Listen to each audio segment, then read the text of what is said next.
So how do you make sure that the surveillance that you're getting from an investigator is done correctly? This is Dave at AFX Search, licensed private investigators.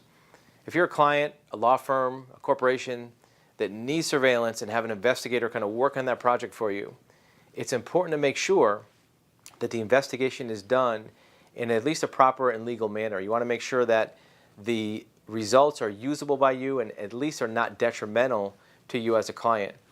A couple ways to ensure this is to start out to see if that investigator will put together an investigative plan for you. You have certain results you want to get, you have certain activities you want to observe.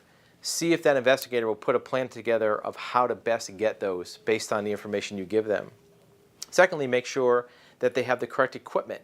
What gear, cameras, recording equipment, vehicles are they going to have at their disposal to execute that plan? If they're just going to have one camera and it's a handheld camera they're going to use in their car, what if the person goes into a store? What if they go into a restaurant? How are they going to continue that surveillance into that other location? Do they have multiple pieces of gear they can use for all those different scenarios? Do they have contingency plans? What if the person goes into a gated community? How are they going to handle that? What if the person breaks a law and is speeding on the highway? How are they going to handle that? Having plans for contingencies is an important part of knowing that investigator is a professional. Did the investigator have licenses in adjacent states? What if the client or what if the subject drives across the state line into another state? Are they licensed to be able to continue that investigation? Also, what authority do they have on your behalf to continue or break off a surveillance? If the subject drives too far, if they drive 500 miles away from the starting location, should they keep going? Should they break off? What other trigger points are there for that investigator to continue or to change the scope of the surveillance? Also make sure that there is an understanding of the laws in the state or where the surveillance is being done.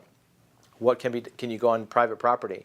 What can be recorded, what can't be recorded? Is audio allowable? Making sure that the investigator is going to abide by all those laws is important. Otherwise, the results you get may not be usable for you as a client.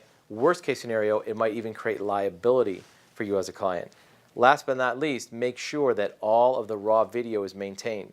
You don't want to have gaps in the video where only certain parts of that raw video is retained and turned over to you as a client. Even if the video doesn't show something you need or show something that is adverse to what you're trying to demonstrate, it's important to have all of that raw video available. Otherwise, if it shows up in court, an attorney or a court or a judge is going to look unfavorably upon how that investigator cherry-picked what they're going to represent as evidence. If you have questions about doing an investigation or running surveillance, you can reach us at our website at afxsearch.com.